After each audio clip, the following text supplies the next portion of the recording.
চট্টগ্রামে বিমান ছিনতাই চেষ্টা মামলায় উড়োজাহাজ জব্দ দেয়া হলো বাংলাদেশ বিমানের জিম্মায়। কাউন্টার টেররিজম ইউনিটের কাছে জমা পড়ল খেলনা পিস্তল।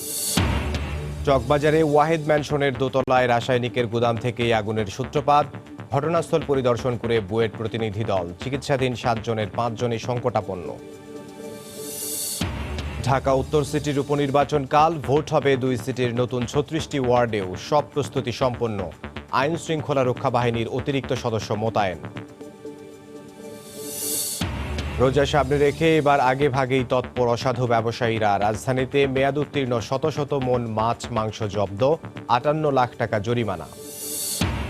এবং ভারতের বিমান হামলার ২৪ ঘন্টার মধ্যেই জম্মু কাশ্মীরে পাকিস্তানের মর্টার হামলায় ৫ সেনা আহত। পাল্টা জবাবে আজাদ কাশ্মীরে ৪ বেসামরিক নাগরিক নিহত।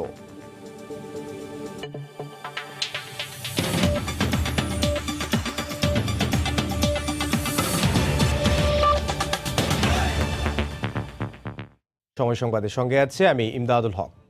চট্টগ্রাম শাহ আমানত বিমানবন্দরে ছিনতাইয়ের চেষ্টা করা বিমানটি মামলার আলামত হিসেবে জব্দ করেছে কাউন্টার টেররিজম ইউনিট। গতকাল বিকেলে বিমানটি জব্দ করা হয়। একই সঙ্গে ঘটনায় জড়িত পলাশ আহমেদের পাসপোর্ট, নায়িকা শিমলার সঙ্গে বিবাহের কাবিননামা সহ বিভিন্ন আলামত সংগ্রহ করা হয়েছে। বিস্তারিত জানাচ্ছেন কমল দে। মঙ্গলবার মামলার তদন্তভার গ্রহণ করে বিমানবন্দরে গিয়ে ময়ূরপঙ্খী নামের বিমানটি জব্দ করেন তদন্ত কর্মকর্তা কাউন্টার টেররিজম ইউনিটের পরিদর্শক রাজেশ বড়ুয়া। এরপর বিমানটি বহনযোগ্য না হওয়ার পাশাপাশি সরকারি সম্পত্তি হওয়ায় রক্ষণাবেক্ষণের জন্য চট্টগ্রাম শাহ আমানত বিমানবন্দরের ম্যানেজার উইং কমান্ডার সারওয়ার আলমের জিম্মায় দেন। বিমানটি বর্তমানে শাহ আমানত বিমানবন্দরের হ্যাঙ্গারে রাখা হয়েছে। পরবর্তীতে তদন্ত কর্মকর্তা বিমানটি পর্যবেক্ষণের পাশাপাশি ছিনতাই কাজে ব্যবহৃত খেলনা পিস্তল, বোমার ডামি, ছিনতাইকারী পলাশ আহমেদের পাসপোর্ট, নায়িকা শিমলার সাথে বিয়ের কাবিননামা, পরনের পোশাক সহ অন্তত ১৫ ধরনের আলামত জব্দ করেন। সোমবার এই ঘটনায় এভিয়েশনের প্রযুক্তি সহকারী দেবব্রত সরকার বাদী হয়ে পতেঙ্গা থানায় একটি মামলা দায়ের করেন। বিশেষ ক্ষমতা এবং বিমান নিরাপত্তা আইনে দায়েরকৃত এই মামলায় নিহত পলাশ আহমেদের নাম উল্লেখ সহ অজ্ঞাতনামা ব্যক্তিকে আসামি করা হয়। এদিকে ময়নাতদন্ত শেষে নিহত পলাশ আহমেদের লাশ তার গ্রামের বাড়ি নারায়ণগঞ্জে দাফন করা হয়। তার বাবা চট্টগ্রাম এসে পলাশের লাশ শনাক্ত করেন। রোববার বিকেলে ঢাকা থেকে দুবাইয়ের উদ্দেশ্যে ছেড়ে আসা বাংলাদেশ বিমানের ফ্লাইটটি ছিনতাইকারীর কবলে পড়ে। বিমানটি তখন চট্টগ্রাম শাহ আমানত বিমানবন্দরে জরুরি অবতরণ করে। পরে রাতে কমান্ডো বাহিনীর ৮ মিনিটের অভিযানে ছিনতাইকারী পলাশ আহমেদ নিহত হয়। কমল দে, সময় সংবাদ, চট্টগ্রাম। গাড়ির সিলিন্ডার থেকে নয়, চকবাজারের চুড়িহাট্টায় ওয়াহেদ ম্যানশনের ২য় তলার রাসায়নিকের গুদাম থেকেই আগুনের সূত্রপাত। গতকাল দুপুরে ঘটনাস্থল পরিদর্শন করে সময় সংবাদকে তথ্য জানান বুয়েটের কেমিক্যাল ইঞ্জিনিয়ারিং বিভাগের অধ্যাপক ডক্টর MAA শওকত চৌধুরী। এদিকে মানবাধিকার কমিশনের তদন্ত দল ঘটনাস্থল পরিদর্শন শেষে জানান, সব তথ্য উপাত্ত সংগ্রহ শেষে আগামী ৩০ দিনের মধ্যে প্রতিবেদন জমা দেয়া হবে। চকবাজার ট্র্যাজেডির পর থেকেই চুড়িহাট্টা আগুনের সূত্রপাত নিয়ে ওঠে নানা প্রশ্ন। সরকারের বেশ কয়েকটি সংস্থা জানায় ওয়াহেদ ভবনের সামনে রাখা গাড়ির সিলিন্ডার বিস্ফোরণ থেকেই লাগে আগুন। কিন্তু এরপর গণমাধ্যমে আসা বেশ কয়েকটি CCTV ফুটেজ পর্যালোচনা করে দেখা যায় সিলিন্ডার থেকে নয়, ভবন থেকে আগুনের সূত্রপাত। মঙ্গলবার ওয়াহেদ ম্যানশন পরিদর্শন শেষে বুয়েটের কেমিক্যাল ইঞ্জিনিয়ারিং বিভাগের অধ্যাপক ডক্টর MAA শওকত চৌধুরী সময় সংবাদকে জানান, সিলিন্ডার নয়, ওয়াহেদ ম্যানশনের ২য় তলার বারান্দা থেকে আগুন লাগে। দোতলার বারান্দাতে দেখা যাচ্ছে যে একটা হলো ওয়ালটা পড়ে গেছে, আর একটা হলো ওখানে যে বিমটা, ওই বিমটাই সবচেয়ে বেশি ভেঙে পড়ে গেছে নিচে। এবং এটা যে একটা কেমিক্যাল ভ্যাপার এক্সপ্লোশন, এটা এই স্ট্রাকচারাল ড্যামেজগুলো থেকে দেখে বোঝা যায় এটা শিওর যে এটা কেমিক্যালের কারণে এক্সপ্লোশন হয়েছে। এদিকে মানবাধিকার কমিশনের ৩ সদস্যের প্রতিনিধি দল ঘটনাস্থল পরিদর্শন করে জানায়, ওয়াহেদ ম্যানশন ভবনটি সঠিকভাবে নির্মাণ করা হয়েছে কিনা এসব বিষয় সামনে রেখে তদন্ত চলছে। এটা কোনো উইলফুল নেগলিজেন্সি কিনা, নাকি এটা অনিচ্ছাকৃত অজ্ঞতাজনিত অবহেলা, নাকি এটা কোনো ন্যাচারাল ডিজাস্টার, না এটা আমরা বিন্দুমাত্র যেখানে সন্দেহ আছে সেটাও ভেবে দেখবো যে ইভেন কোনো স্যাবোটেজ কিনা। এদিকে ওয়াহেদ ম্যানশনে এখনো মিলছে রাসায়নিক কারখানার সন্ধান। ঘটনার ৫ দিন পরও নিচতলা নতুন একটি রাসায়নিক কারখানার সন্ধান পাওয়া গেছে। আমাদের অনুসন্ধানের পরপর কিন্তু আন্ডারগ্রাউন্ডে যে কেমিক্যালের গোডাউনগুলো ছিল সেগুলো সরিয়ে নেওয়া হলেও এই জায়গাটির সন্ধান কিন্তু এখনো কেউ পায়নি, যার কারণে কিন্তু এই কেমিক্যালগুলো এখনো সরানো হয়নি। শাহরিয়ার জামান দ্বীপ, সময় সংবাদ, চকবাজার, ঢাকা। এখনও নানা শঙ্কা নিয়ে বার্ন ইউনিটে অপেক্ষায় স্বজনরা। চিকিৎসাধীন 9 জনের 2 জনের মৃত্যুর পর ভয় যেন কয়েক গুণ বেড়েছে অন্য রোগীর স্বজনদের। চকবাজারের ঘটনায় অগ্নিদগ্ধ চিকিৎসাধীন 7 জনের 5 জন এখনও শঙ্কামুক্ত নন বলে জানিয়েছেন চিকিৎসক। অপেক্ষায় নির্বাক মা, প্রতি অনুপল মুহূর্ত শঙ্কা আর দুর্ভাবনার। সন্তান দগ্ধ হয়ে আইসিইউতে, মায়ের মনটাও যে দগ্ধ হচ্ছে প্রতিক্ষণ। পেরিয়েছে 5 দিন, চোখের পানি শুকায়নি, হৃদয়ের ক্ষত তো আজীবনের। পরিবারের কেউ এক মুহূর্তের জন্য সরছেন না বার্ন ইউনিটের আইসিইউর সামনে থেকে। আমার ভাই ল্যাংরা, ওই ছেলেটাই ছিল, 2টা ছেলে, এটাই বড় ছেলে। কখনো অবস্থা আশঙ্কাজনক, আবার কখনো ভালো, আবার ডক্টর এসে আপনার মনে করেন গাইডলাইন দিচ্ছে। হ্যাঁ, কখনো আবার বলতেছে যে বাসায় যারা যারা জানেন উনি সুস্থ আছেন তাদেরকে বলে দেন যে কোনো পরিস্থিতিতে যে কোনো কিছু হতে পারে। নিজে সুস্থ হবে এই ধরনের কোনো কথা বলেননি। সোমবার রাতে চিকিৎসাধীন অবস্থায় 2 জনের মৃত্যুর পর বাকি 7 জনের স্বজনদের বুকের কাঁপুনি বেড়েছে। নানা আশঙ্কায় কেঁপে উঠছেন তারা বারে বারে। গতকালকে রাত্রে 2 জন মারা গিয়েছে, তো ওটা দেখে আমার আরো বেশি এখন খারাপ লাগতেছে। চিকিৎসক জানিয়েছেন, চকবাজারের আগুনের ঘটনায় দগ্ধ 7 জনের 5 জন এখনো শঙ্কামুক্ত নন। 5 জনের আসলে যেই অগ্নিদগ্ধের যে পরিমাণ শরীরে, সেটার সাথে যেটা সবচেয়ে বড় যেই জিনিসটা সেটা হচ্ছে ইনহেলেশন ইনজুরি আছে সবারই। এই জন্য আমরা এখনও কাউকে আশঙ্কামুক্ত বলতে পারবো না, কারণ এই ধরনের ইনহেলেশন ইনজুরির পেশেন্ট যে কোনো মুহূর্তেই খারাপ হয়ে যেতে পারে। শঙ্কামুক্তরা 2-1 দিনের মধ্যে বাড়ি ফিরে যেতে পারবেন বলে জানান চিকিৎসক। তরিকুল ইসলাম সৌরভ, সময় সংবাদ, ঢাকা। প্রায় 1600 মন মেয়াদ উত্তীর্ণ হিমায়িত মাছ মাংস সংরক্ষণের অপরাধে safe and fresh food limited নামে একটি হিমাগারকে 20 লাখ টাকা জরিমানা, অনাদায়ে 3 মাসের কারাদণ্ড দিয়েছেন র্যাবের ভ্রাম্যমাণ আদালত। গতকাল বিকেলে রাজধানীর তেজগাঁও এলাকার এই হিমাগারটিতে অভিযান চালানো হয়। আসন্ন রমজানকে সামনে রেখে এসব মেয়াদ উত্তীর্ণ মাছ মাংস বিভিন্ন রেস্টুরেন্টে বিক্রি করে বিশাল মুনাফা করার লক্ষ্য ছিল বলে জানায় র্যাবের ম্যাজিস্ট্রেট। দেশের নামিদামি রেস্টুরেন্টের চাহিদা মেটাতে গরু, মুরগি, ভেড়ার মাংসসহ নানা পদের সামুদ্রিক মাছ আমদানি করা হয় বিভিন্ন দেশ থেকে। প্রায় 1600 মণ এসব হিমায়িত ভোগ্যপণ্যের সবগুলোরই মেয়াদ শেষ হয়েছে প্রায় 2 বছর আগে। রাজধানীর তেজগাঁওয়ে হিমাগারে অভিযান চালিয়ে এগুলো জব্দ করে র্যাবের ভ্রাম্যমাণ আদালত। মেয়াদ উত্তীর্ণ খাবার রাখার অভিযোগে হিমাগারের মালিককে জরিমানা করার পাশাপাশি আমদানিকারক 4টি প্রতিষ্ঠানের বিরুদ্ধে আইনানুগ ব্যবস্থা নেওয়ার কথা জানালেন র্যাবের নির্বাহী ম্যাজিস্ট্রেট সারোয়ার আলম। এই যে মাংসগুলো রয়েছে যেগুলো 17 সালের অক্টোবরে ও নভেম্বর এক্সপায়ার হয়ে গেছে, এবং এই মাংসের একটা বড় লট কিন্তু গত 1.5 বছর তারা বিক্রি করছে, এবং এই মাংসগুলো কিন্তু আসন্ন রমজান উপলক্ষে তারা বিক্রি করার জন্য কিন্তু তারা এগুলি সংরক্ষণ করেছিল বলে আমরা জানতে পেরেছি। তারা জিজ্ঞাসাবাদে তারা স্বীকার করেছে। যারা এই অপরাধ করবেন তাদের বিরুদ্ধে আইনের কঠোরতম ব্যবস্থা আমরা গ্রহণ করব। মেয়াদ উত্তীর্ণ খাবার আমদানি করার বিষয়ে জানতে চাইলে কোনো সদুত্তর মেলেনি আমদানিকারকদের কাছ থেকে।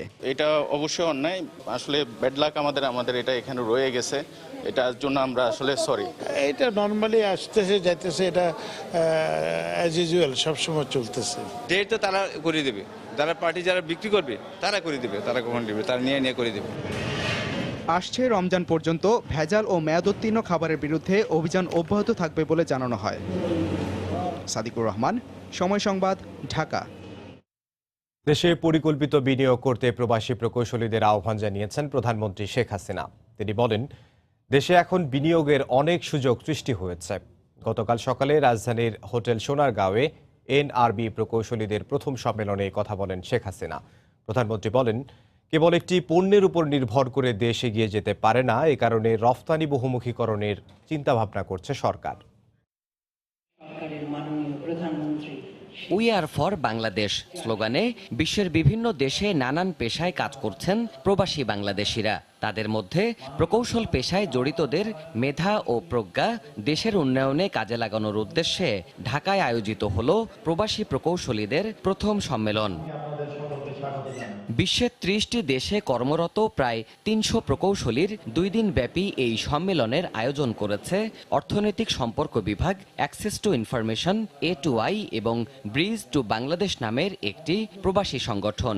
মঙ্গলবার এই আয়োজনের উদ্বোধন করেন প্রধানমন্ত্রী। কনভেনশন অন এনার্জি ইঞ্জিনিয়ার্স এর শুভ উদ্বোধন ঘোষণা করছি। অনুষ্ঠানে প্রধানমন্ত্রী বিদেশে অর্জিত জ্ঞান ও অভিজ্ঞতা নিয়ে দেশের উন্নয়নে বিনিয়োগ করার আহ্বান জানান প্রকৌশলীদের। বিনিয়োগের ক্ষেত্রে কিন্তু আমরা অনেক সুযোগ সৃষ্টি করে দিয়েছি। আজকে আমরা 100টা অর্থনৈতিক অঞ্চল করছি, সেখানে আমরা আশা করি যে যারা বিদেশি তারা তো বিনিয়োগ করবে, আমাদের প্রবাসী যারা তারাও বিনিয়োগ করতে পারেন। শহরের পাশাপাশি গ্রামের উন্নয়নে সরকার মনোযোগী উল্লেখ করে শেখ হাসিনা বলেন, রপ্তানি পণ্যের বহুমুখীকরণের উদ্যোগ নেওয়া এখন সময়ের দাবি। একটা জিনিস রপ্তানির উপরে নির্ভরশীল করে একটা দেশ চলতে পারে না, আমাদের রপ্তানিকে বহুমুখীকরণ করতে হবে। সেদিকে লক্ষ্য রেখেই ইতিমধ্যে আমরা গবেষণা শুরু করেছি। গবেষণার মধ্য থেকে জুট জিনোম আবিষ্কার করা হয়েছে এবং এই পার্ট থেকে আমরা বহু কিছু এখন উৎপাদন করতে পারি। সেই সুযোগটা আমাদের সামনে এসেছে, সেটা আমাদের কাজে লাগাতে হবে। এই সম্মেলন থেকে দেশের উন্নয়নে করণীয় ঠিক করতে কার্যকর সুপারিশ সরকারের পক্ষ থেকে গ্রহণ করা হবে বলেও জানান সরকার প্রধান। দেশের উন্নয়নকে আরো। দেবাশিস রায়, সময় সংবাদ, ঢাকা। সময় সংবাদে আরো থাকছে, রাজধানীতে অভিযানে আইস নামে নতুন মাদকের সন্ধান, কারখানা থেকে বিপুল পরিমাণ কাঁচামাল জব্দ। ঢাকা উত্তর সিটি কর্পোরেশনের মেয়র পদের উপনির্বাচন কাল, একই সঙ্গে সাধারণ কাউন্সিলর ও সংরক্ষিত কাউন্সিলর পদে ভোট গ্রহণ অনুষ্ঠিত হবে 2 সিটিতে নতুন যুক্ত হওয়া 36টি ওয়ার্ডে। সুষ্ঠুভাবে ভোট গ্রহণ সম্পন্ন করার জন্য নির্বাচনের মাঠে মোতায়েন রয়েছে র্যাব, বিজিবি, পুলিশ সহ আইন শৃঙ্খলা বাহিনীর সদস্য। এদিকে বৃহস্পতিবার ভোটের দিন রাজধানী জুড়ে সাধারণ ছুটি ঘোষণা করা হয়েছে। আরো জানাচ্ছেন বেলায়েত হোসাইন। আনিসুল হকের মৃত্যুতে ঢাকা উত্তর সিটি কর্পোরেশনের মেয়র পদটি শূন্য হয় 2017 সালের 30 নভেম্বর। গত বছরের 9 জানুয়ারি এ পদে উপনির্বাচনের তফসিল ঘোষণা করা হলেও সীমানা জটিলতায় 1 বছরের জন্য আটকে যায় ভোট। আইনি জটিলতা নিরসনের পর গত মাসের 22 তারিখ ফের ঘোষণা করা হয় তফসিল। ঘোষিত এই তফসিলে ভোট বৃহস্পতিবার। ভোট গ্রহণ অনুষ্ঠানের জন্য এরই মধ্যে সব ধরনের প্রস্তুতি সম্পন্ন করেছে নির্বাচন কমিশন। আমরা যদি দেখি যে আইন শৃঙ্খলা বা অন্য কোনো কিছুর যদি আমাদের নির্বাচনের প্রতিকূল অনুকূলে যদি না থেকে যদি কোনো রকম কোনো ঘটনা ঘটে, তাহলে আমরা একেবারে কেন্দ্র বন্ধ করে দেব। মেয়র পদে মূল প্রতিদ্বন্দ্বিতাকারী আওয়ামী লীগের আতিকুল ইসলাম ও জাতীয় পার্টির শাফিন আহমেদ ছাড়াও রয়েছেন আরও 3 জন প্রার্থী। যদিও প্রচারণার পুরো সময়টা জুড়েই একেবারেই নিরুত্তাপ ছিল নির্বাচনের মাঠ, তবে ভোটের মাঠ উৎসব মুখর হবে বলে প্রত্যাশা রিটার্নিং কর্মকর্তার। বিএনপি একটি বড় রাজনৈতিক দল, একটা দল যদি অংশগ্রহণ না করে এটা ওই দলের বিষয়। প্রার্থী তো আছে, মানুষ তারা তাদের যোগ্য প্রার্থীকেই ভোট দিবে এবং আমার মনে হয় যে তারপরে নির্বাচন এখানে উৎসব মুখর হবে। উত্তর সিটিতে 36টির সাথে নতুন যুক্ত ওয়ার্ড 18টি। সব মিলিয়ে 54 ওয়ার্ডের ভোটার সংখ্যা 29,48,510 জন। উত্তরের সবকটি ওয়ার্ডেই মেয়র পদে নির্বাচন হবে। পাশাপাশি নতুন 18টি ওয়ার্ডে আলাদা ভোট হবে সাধারণ কাউন্সিলর ও সংরক্ষিত কাউন্সিলর পদে। একই সঙ্গে দক্ষিণ সিটিতে যুক্ত হওয়া নতুন 18টি ওয়ার্ডেও কাউন্সিলর পদে ভোট গ্রহণ অনুষ্ঠিত হবে। বেলায়েত হোসাইন, সময় সংবাদ, ঢাকা। সকাল থেকে রাজধানীতে কখনো ভারী কখনো হালকা বৃষ্টিতে দুর্ভোগে পড়েছেন শিক্ষার্থী, চাকুরিজীবী সহ খেটে খাওয়া মানুষ। ইট কাঠ পাথরের শহরে সকাল থেকে চলা এই বৃষ্টিধারা প্রকৃতিপ্রেমীদের কাছে নৈসর্গিক সৌন্দর্য মনে হলেও ঘিঞ্জি ঢাকার সাধারণ মানুষের জন্য যেন বিড়ম্বনা। নগরের বিভিন্ন রাস্তায় এরই মধ্যে জমেছে পানি। শহর জুড়ে উন্নয়নের কাজের জন্য অল্প বৃষ্টিতেই সৃষ্টি করেছে জলাবদ্ধতা আর যানজট। গণপরিবহনের অপর্যাপ্ততায় বাধ্য হয়ে পথে নামা মানুষের ভোগান্তি তুলেছে চরমে।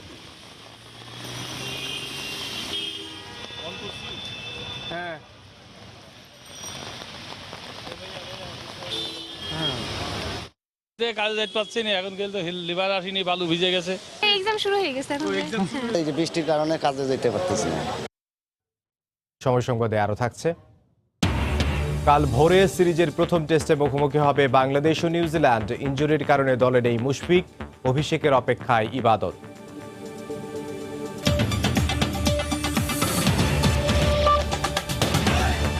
রাজধানীর জিগাতলায় একটি বাসায় অভিযান চালিয়ে বিপুল পরিমাণ মাদক ও মাদক তৈরির কাঁচামাল জব্দ করেছে মাদকদ্রব্য নিয়ন্ত্রণ অধিদপ্তর। গত রাত 1টার দিকে জিগাতলার 62 নম্বর বাড়িটিতে অভিযান চালায় মাদকদ্রব্য নিয়ন্ত্রণ অধিদপ্তরের একটি দল। সেখানে আইস নামক উচ্চ ক্ষমতা সম্পন্ন একটি মাদক তৈরির কারখানার সন্ধান পান তারা। কারখানাটি থেকে 29 গ্রাম আইস ও কয়েক কেজি আইস তৈরির কাঁচামাল জব্দ করা হয়। অভিযানে নেতৃত্ব দেয়া মাদক নিয়ন্ত্রণ অধিদপ্তরের সহকারী পরিচালক খুরশিদ আলম জানান, ইয়াবার চেয়ে শক্তিশালী একটি মাদক আইস। দেশে প্রথমবারের মতো এই মাদকের সন্ধান পাওয়া গেছে বলেও জানান তিনি।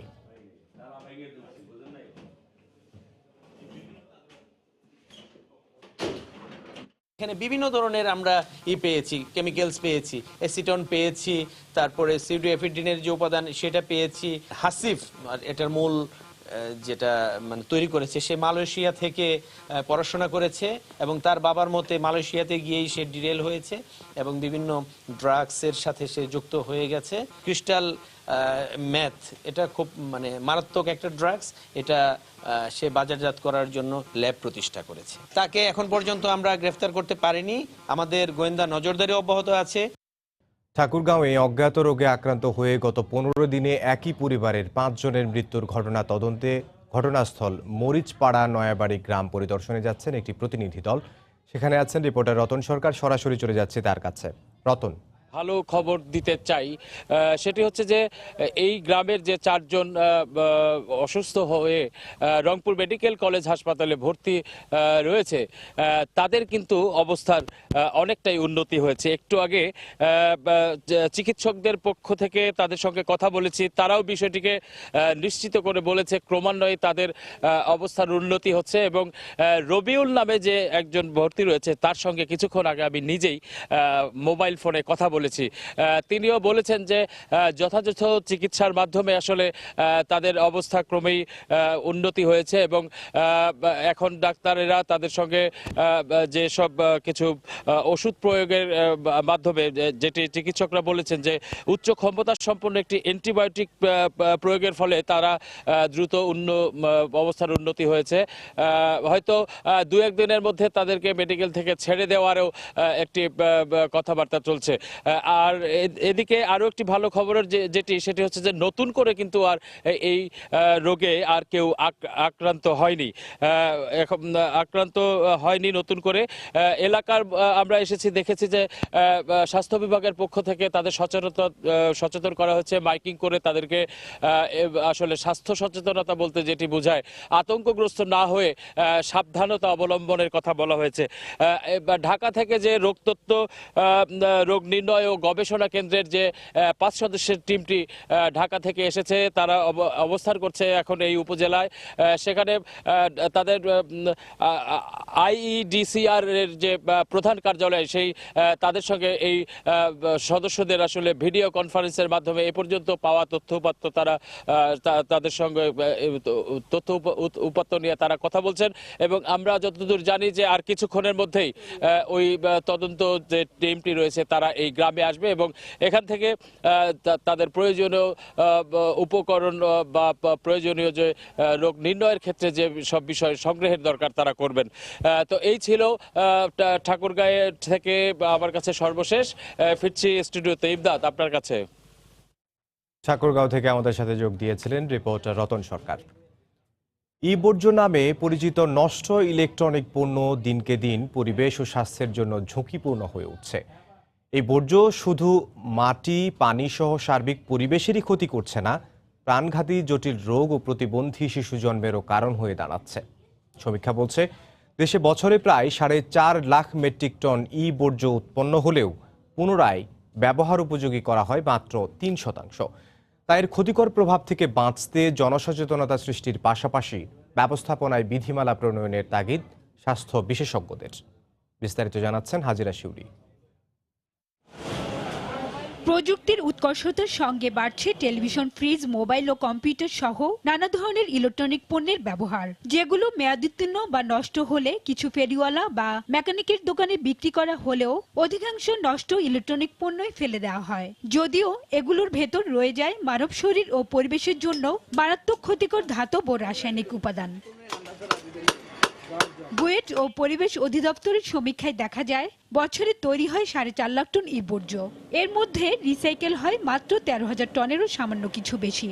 যখন ওয়েস্টের সঙ্গে যায় তখন ওইখানে অনেক রকম কেমিক্যাল রিয়াকশন হয়। অ্যাসিড যখন রিলিজ হয় তখন ওই যে লেড বলেন, ক্যাডমিয়াম বলেন, পানিতে চলে আসে। ওপেন বার্নিং যেটা হয় তার ফলে আপনার এয়ার পলিউশন যেটা সেই জায়গায় হচ্ছে। গবেষণায় পাওয়া যায় বাতিল বিভিন্ন ইলেকট্রনিক ডিভাইসের মধ্যে থাকে পারদ, সীসা, দস্তা, বেরিলিয়াম, ক্যাডমিয়াম, বিভিন্ন ধাতব রাসায়নিক উপাদান। এসব বিষাক্ত উপাদানে সবচেয়ে বেশি ক্ষতিগ্রস্ত হচ্ছেন গর্ভবতী নারী ও শিশুরা। লাং ডিজিজের সংখ্যা অনেক বেড়ে যাচ্ছে। কিছু কিছু ক্ষেত্রে এগুলো ক্যান্সারজনিত সমস্যা, বিশেষ করে প্রেগন্যান্ট মাদারের থেকে যখন যাচ্ছে সেখানে জেনেটিক সমস্যাও দেখা দিতে পারছে।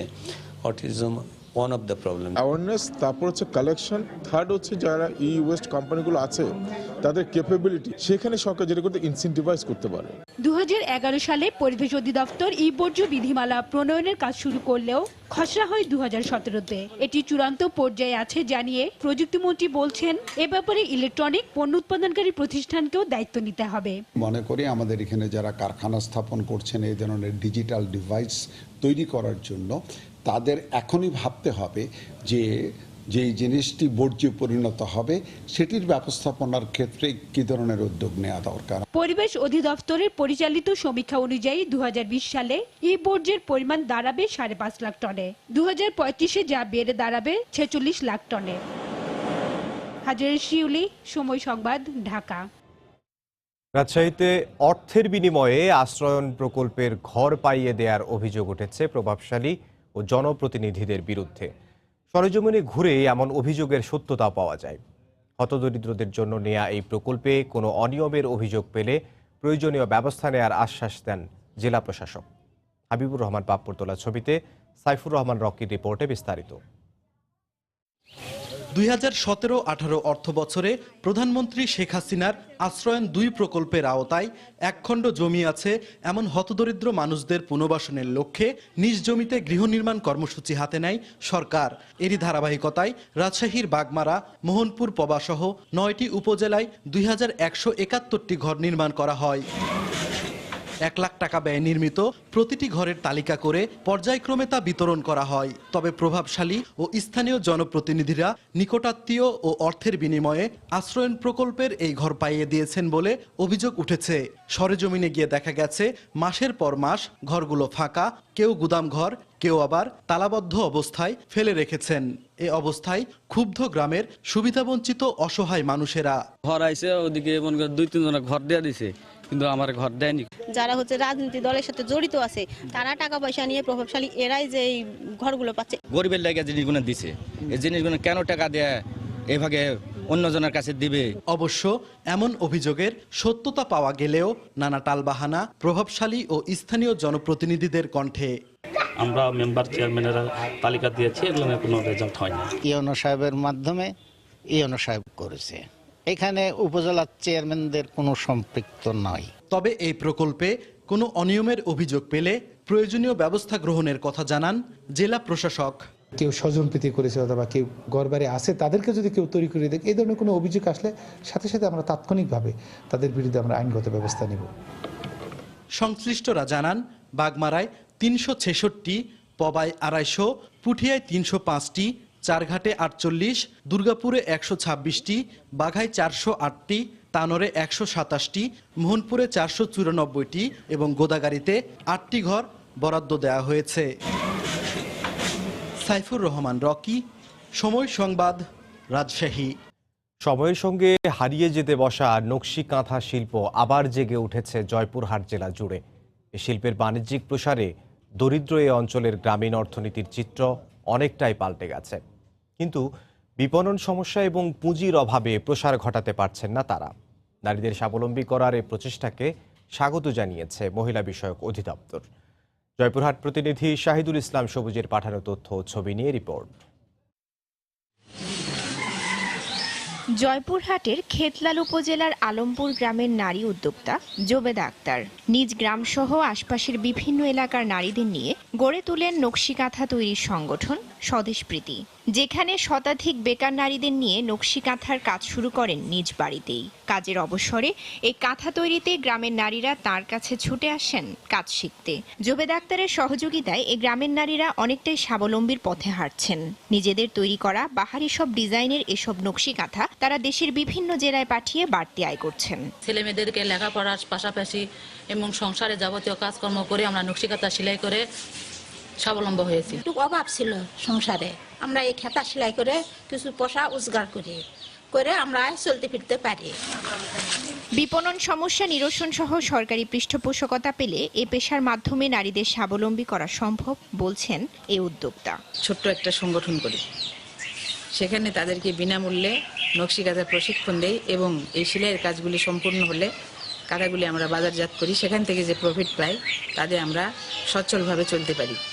আর এটাই আমার ইচ্ছা যে তারা একটু সচ্ছল হোক। তবে নারীদের স্বাবলম্বী করার এই প্রচেষ্টাকে স্বাগত জানিয়ে সার্বিক সহযোগিতার আশ্বাস দিয়েছে জেলা মহিলা বিষয়ক অধিদপ্তরের এই কর্মকর্তা। উপপরিচালক কার্যালয় মহিলা বিষয়ক অধিদপ্তর এবং উপজেলায় যোগাযোগ করেছে এবং তাদের যে সংস্থাটা আছে সেটা এই অধিদপ্তর থেকে রেজিস্ট্রি করা হবে এবং তাদের যে নারীরা আছে তাদেরকে আমরা আমাদের দপ্তর থেকে প্রশিক্ষণ দিব। জেলায় বর্তমানে এ পেশায় প্রায় শতাধিক নারী জড়িত রয়েছেন, যাদের প্রত্যেকের বার্ষিক আয় প্রায় 36,000 টাকা। সময় সংবাদ, জয়পুরহাট। এ পর্যায়ে শীর্ষ সংবাদ জানিয়ে দিচ্ছে আরেকবার। চট্টগ্রামে বিমান ছিনতাই চেষ্টা মামলায় উড়োজাহাজ জব্দ। দেয়া হলো বাংলাদেশ বিমানের জিম্মায়। কাউন্টার টেররিজম ইউনিটের কাছে জমা পড়ল খেলনা পিস্তল। চকবাজারে ওয়াহিদ ম্যানশনের দোতলায় রাসায়নিকের গুদাম থেকে আগুনের সূত্রপাত। ঘটনাস্থল পরিদর্শন করে বুয়েট প্রতিনিধি দল। চিকিৎসাধীন 7 জনের 5 জনই সংকটাপন্ন। ঢাকা উত্তর সিটির উপনির্বাচন কাল। ভোট হবে 2 সিটির নতুন 36টি ওয়ার্ডেও। সব প্রস্তুতি সম্পন্ন। আইন শৃঙ্খলা রক্ষা বাহিনীর অতিরিক্ত সদস্য মোতায়েন। রোজা সামনে রেখে এবার আগে ভাগেই তৎপর অসাধু ব্যবসায়ীরা। রাজধানীতে মেয়াদ উত্তীর্ণ শত শত মন মাছ মাংস জব্দ, 58 লাখ টাকা জরিমানা। এবং ভারতের বিমান হামলার 24 ঘন্টার মধ্যেই জম্মু কাশ্মীরে পাকিস্তানের মর্টার হামলায় 5 সেনা আহত। পাল্টা জবাবে আজাদ কাশ্মীরে 4 বেসামরিক নাগরিক নিহত। এই ছিল এখনকার মতো। যে কোনো খবর পেতে ভিজিট করুন সময়নিউজ.tv। আপনার মোবাইলে সময় সংবাদ দেখতে ও সব খবর পেতে ডাউনলোড করুন সময় অ্যাপ। এছাড়া এই মাত্র পাওয়া খবর আপনার মোবাইলে পেতে SMS করুন *BN লিখে পাঠিয়ে দিন 1624 নম্বরে। সঙ্গে থাকুন সময়।